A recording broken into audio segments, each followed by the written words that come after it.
Right then peeps, the Coolermaster Koolance Cosmos, in association with or supported by, or I'm doing a favour for, it doesn't really matter how you want to put it, but anyway, with Specialtech, is complete. Now what I'm going to do is, because in this part of in this shot now, it's finished. But what I'm going to do is I'm going to just break you, kind of go back in time a little bit, and I'm going to show you when I was initially putting the coolant and everything in and kind of leak checking, and then we'll come back to the finished rig as it is here now. So let's just go back and take a look at that quickly. Right then, I've just grabbed the camera quick because I'm in the middle of leak testing, but I just thought you'd like to see as things are kind of working their way around.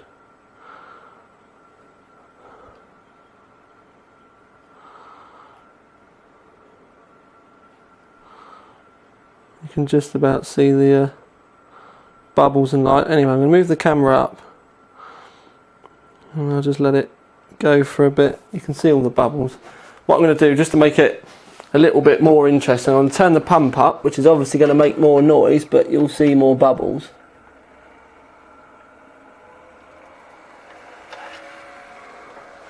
Now any noise you can hear is because of all the bubbles being passed through the pump.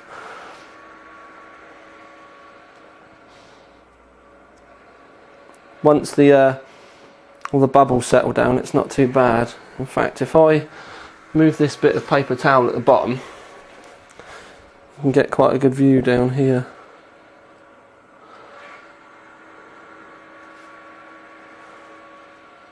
With all the air being passed around. Now, it's still very much kind of leak testing, but this is bleeding as well.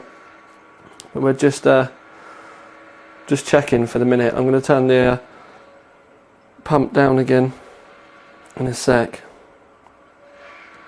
Pump speed, before people start asking what's best, just kind of get on with it really and see how you get on with your system, because depending on how you set it up and the way the loop is all arranged and stuff like that, it really does make a lot of difference. We can see there's still a heck of a lot of air being sucked down through the pump, because nobody noticed in the last video I've actually hidden one of the hoses down the back of the case, which is why when you look at it, there's only one hose really that goes into the reservoir. One hose in the bottom of the case, one hose in the top, and in the photos nobody noticed, but that's because I put the other hose down the back and it goes right down the bottom. Let's see if I can zoom you in. You can't really see it there, but it does go into the bottom of the second radiator. You can just see the hose. But anyway,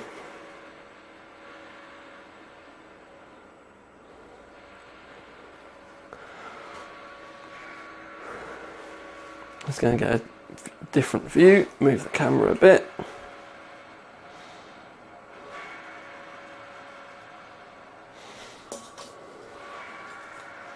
There you go.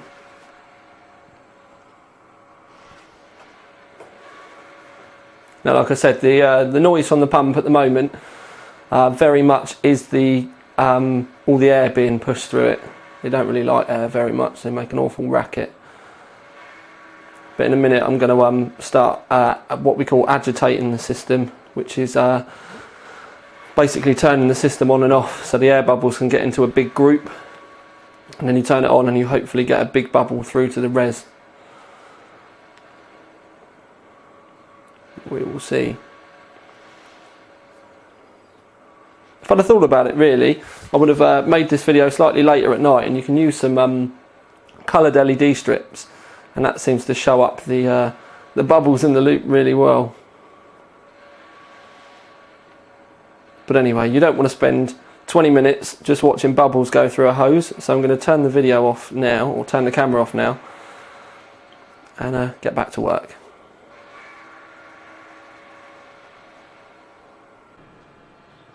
Right then, so we're back and we're finished. One thing I've been a bit surprised about that people haven't picked up in, because I didn't draw attention to it in the pictures that I put on my Facebook page, because I've got the Tiny Tom Logan Facebook page, and I update a lot of the, I update that a lot quicker than I do on Facebook, and you obviously get to see a few things there that you don't get to anywhere else. But the thing that people didn't pick up on is that, and that hose isn't kinked, by the way, it's just a weird way that it's catching the light. You can actually see a bit of a bubble there as well. Anyway, that's the output from the pump, and basically it goes from the res into the pump, and then the pump disappears down the back of the case to keep the hosing tidy, and it goes into the back radiator, because obviously we've got two 240mm radiators in the bottom. And the reason why it goes into the back radiator first, it's obviously tidier, but then the warmer part of the coolant will go into the back radiator, and then the air that's been passed over it will go out the back. It then goes into the second radiator, the coolant will be cooler, so when the air's blowing over that first radiator, it won't be as warm. And that is a properly anal way of putting it. And you don't really need to go to that kind of extent, but I did it just because I could, and it just worked better that way anyway. The way it's kind of laid out really kind of does, lend itself to doing that. But anyway, so it goes into the bottom of the radiator with a 90-degree coolant, 45-degree coolants fitting, then out the top with a 90-degree fitting, and then I've also got between that another one of the GPU, 3-slot GPU fittings. So there's no hose between the two radiators at all. It's actually a solid fitting, and it helps keep the radiators locked in place. Obviously round that second radiator, out the bottom again with a 45-degree fitting, and then up to the graphics card. Graphics card is a 45-degree fitting on the bottom as well. It was the tidiest way to do it. I tried umpteen ways of doing it, and I just went that way. Then we've got another 3-slot multiple graphics card fitting going between the graphics cards, and then I'm going to zoom in for this one. Then it comes out the top of the graphics card, as you can see, 90-degree fitting, and then straight into the chipset block, which gets pumped around the block and then comes back up again. And you can see there it then goes into the CPU, two 90-degree fittings with a 3-slot coolants fitting in between the two. It's only really extended a tiny little bit. You can see that tiny little gap. That's all I needed really, but it fit perfect. Then moving up a bit, we've got a 1 to 2 slot fitting there, which has got quite an extension on it. It's actually on its limits really, but the 3 to 4 slot was too big.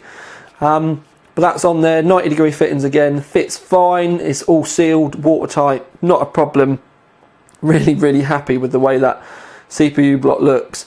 I mean, that there for me, I really love the look of that. You've got the hose on the left, both top and bottom, and then you've got those multiple GPU fittings on the right, again both top and bottom, kind of encased by the Corsair Vengeance red RAM, which I think actually stands out really nice with this.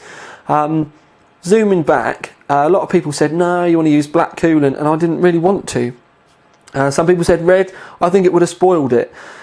The way I've gone with things there, this was the way my head worked, is black motherboard, and obviously you've got black on the fittings and everything like that, black case, so we've had plenty of black. There's some really nice red touches on the motherboard. Wanted to keep it subtle, which is why I've gone with the red RAM, just a tiny little bit of colour there.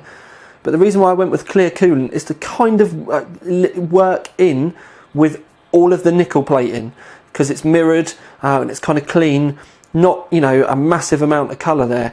So essentially what I've wanted to keep it clean is just a tiny little bit of red, and then have everything else really neutral. So obviously the mirror and the black, and that's why I did that. It's also why we've got the Force 3 GT drives in the bottom. I'm going to give you a better look round in a minute anyway.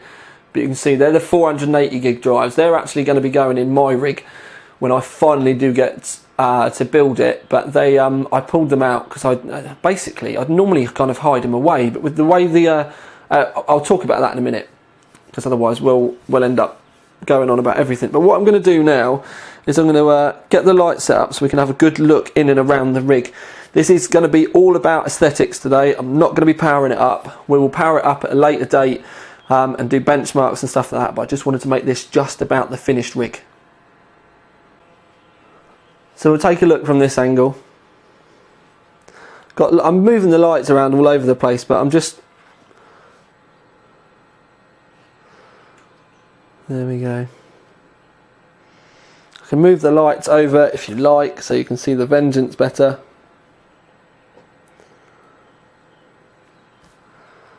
But that shot for me is a money shot. I really love that, the look of that there now. Really, that just, it works for me. I'm not sure how these are going to look in the final video, but they look almost orange on my camera screen at the moment. But there we have the two, excuse me, excuse me, make sure you say bless you in the comments. There we have the two Corsair Force 3 GTs, 480GB drives, so an immense amount of money's worth there. These are going to be featured in my main rig, which I've still yet to start, but I need to get my button gear. But as you can see, I've wired them out through the slots underneath, because I never normally would put them out on display, just because you never really make the cables very tidy.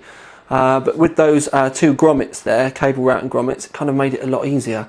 It was a bit of a mission underneath, as I'll try and show you with the cables. But those two there, they're actually two separate cables that I've put in. And I mean two literally separate cables going into the power supply. So other than those two, there's about another 8 SATA cables hidden underneath the power supply. And that was just so that I could have the, if I show you at the top, if you look at it, these are just the very ends of the SATA cables. So they're not the 90-degree ones, they're just the normal ends. And I obviously wanted these on the top here. That one's actually pulled out a little bit. I actually wanted these on the top here so that there wasn't any kind of bunch cables or anything. That's why I've used 2. So that's why I've done that, to make it look tidier in there. So that's that side of things sorted. Right then, a look from this angle. And again, I actually really like this look, because if I zoom in, I've kind of already done this. You can see those mirrored panels reflecting parts of the slot below. And it actually almost looks like the PCI Express slot that the card is in is kind of then on the block, but obviously it's not, it's just an optical illusion. But I actually really like the look of that there.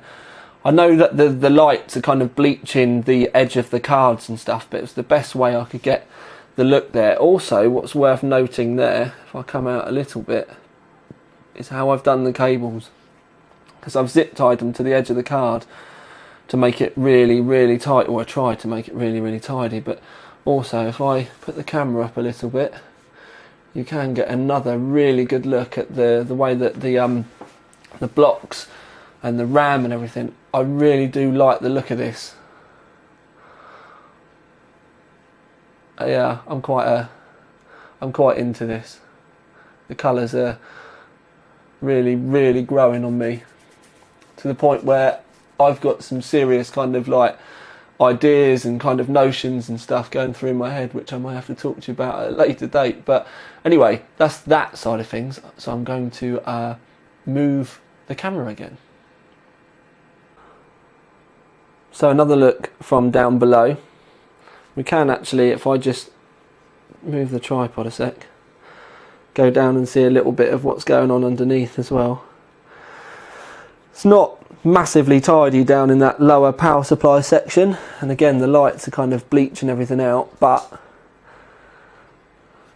it's about as tidy as you can expect. The fan is face down as well, because without using an extension cable I couldn't get the power supply to reach right the way to the top, so I went against my norm, because I didn't want to. I just wanted to keep the standard Corsair cables in there, and I didn't want to use extensions or anything. But yes, that's another look from there. We can go up a little bit further and again have a look at the CPU area from a slightly different angle again, just to show everything off.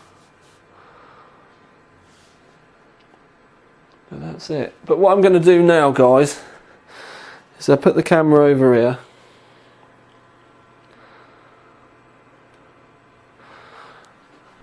And this is where I'm going to end the video until we do like the main power up and like the benchmarking and stuff like that. But please, please, please, because it's been a while since I've done a build like this, let me know what you think. All feedback appreciated. But yeah, let me know what you think of the colours. Let me know what you know about the coolant, because I know just going clear is a brave choice, but I personally really like it. I'm really happy with it. And yeah, I think that this looks so good. It's a crying shame that this case hasn't got a window. Because would you want to hide that away inside your PC and not be able to look at it? I know I wouldn't. Anyway, peeps, this is Tiny Tom Logan with another update for you, which just so happens to be the Coolermaster Koolance Cosmos that I've done with Specialtech, or for Specialtech, however you want to put it. Finished. Out.